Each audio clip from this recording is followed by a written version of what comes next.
നമ്മൾ ആഘോഷിക്കുന്നൊക്കെ നല്ലതാണ്, പക്ഷെ കുട്ടികൾ മോളുന്ന് അപകടം ഉണ്ടാകാൻ സാധ്യതയുണ്ട്. അതുകൊണ്ട് കുട്ടികളൊക്കെ മോളുന്നൊന്ന് ഇറങ്ങുക. അപ്പോ കുഞ്ഞാപ്പൂരെ നമ്മള് കൂടുന്നില്ലല്ലോ, ഉണ്ടോ?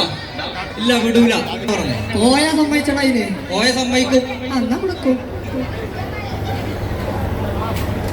ഓക്കെ,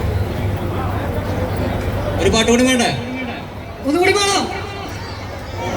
നിങ്ങളെന്താ കളിച്ചാത്ത്? കുഞ്ഞാപ്പ് കളിച്ചിട്ടുണ്ടില്ലേ? ഒപ്പം കളിച്ചിട്ടോ? ഇവർക്ക് ആ ഡാൻസ് അല്ല പറ്റും, ഇവർക്ക് എന്റെ ഡാൻസ് ഏതാണ്? ഞാൻ വേണ്ടി ഒന്നും ചുടുതാറല്ല, അത് മാക്സ് ശരി. കല്യാണ ഡ്രസ് ഇട്ട് തോം തോം തോം എന്ന് പറഞ്ഞ അവിടെ അത് കേട്ടോ, തോം